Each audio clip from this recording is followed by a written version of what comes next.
As Donald Trump doubles down on his tariff threats, Ontario's Minister of Economic Development, Job Creation and Trade travelled to Washington yesterday to meet with US officials to discuss trade relationships.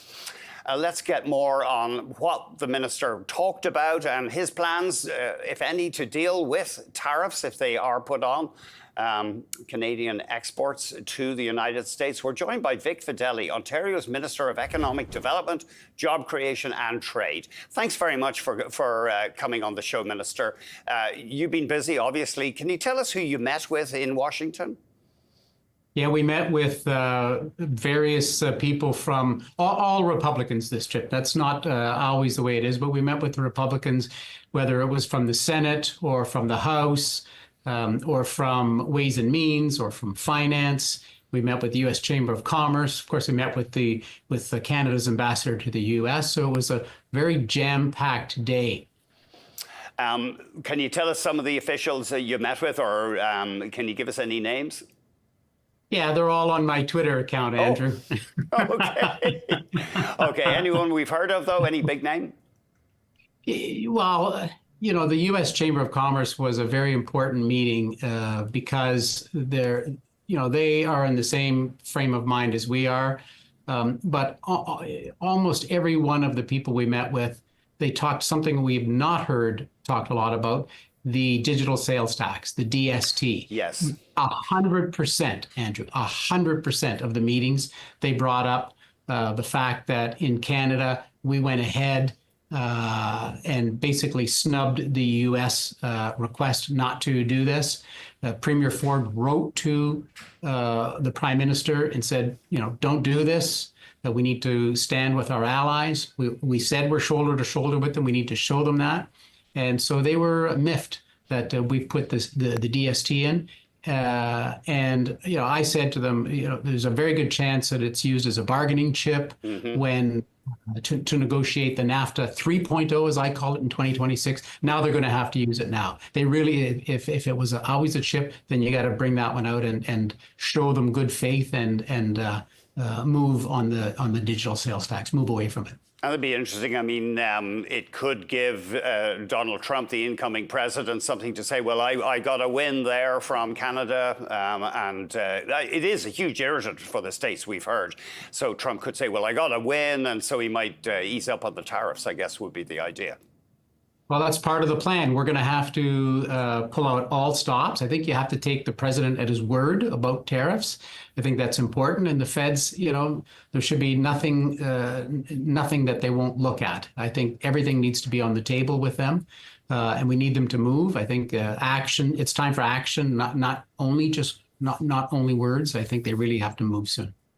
Yeah, it's interesting. You're emphatic on that this is not just bluster by Mr. Trump. There's a real possibility that he goes through with these measures.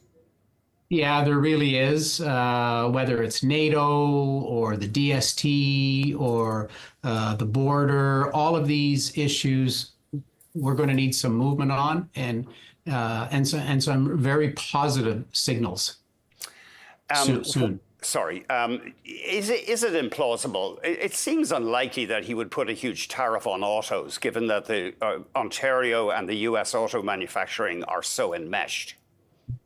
So this was a big part of our discussion with all of the people we met with is, quite frankly, how would it work? If you've got auto parts and that go back and forth 5, 6, 7, 8 times, what are you going to do? Tax it every time it comes back and gets sent over? And you could have a 200% tariff on a car. It's not going to make the car worth manufacturing, or putting a price on oil and gas as it leaves here. Your price of gasoline in the U.S. will go up the very next morning. These are all counterproductive. So, you know, I think this is why we're down there, is to continue to bring that message. And that's also why we're spending tens of millions of dollars right now on a very large U.S. TV campaign that says, you know, for generations, we've been your partner.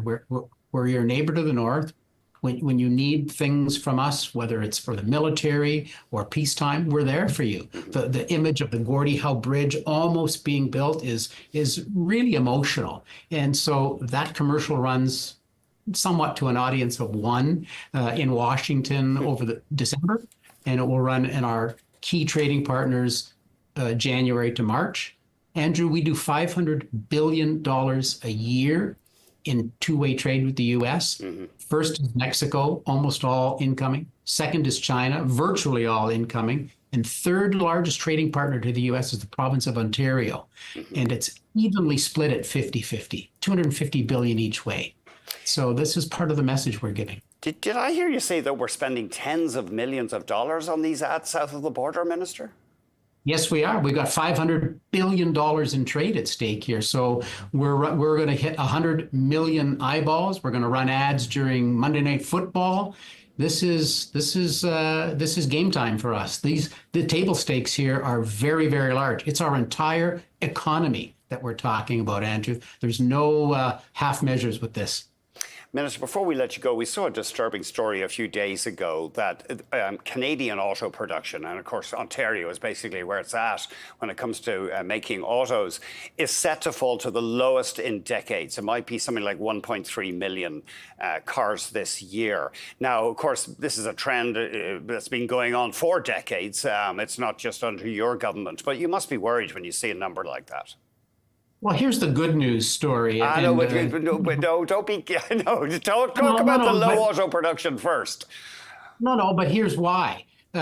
Many of our plants right now are retooling, which is a nice way, Andrew, of saying they're shut down right now to retool for all new products. Think of Windsor, all the plants shut down. Brampton, the Ford plant in Oakville. These are all plants that are shut down. They're not making cars because they've been shut down for this last year as they're retooling. So that's why I say it's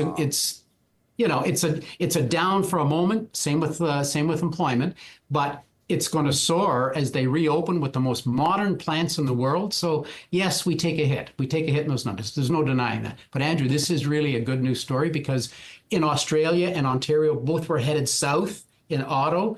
Australia bottomed out. They don't make cars anymore. We've said, Premier Ford has said, we're all in supporting the auto sector. Retool will help you. And we're going to put 100,000 people back to work and tens of thousands more in the battery and parts. So to me, it's short-term pain, very, very long-term gain, decades of gain for Ontario and for Canada. Yeah, thanks. I was going to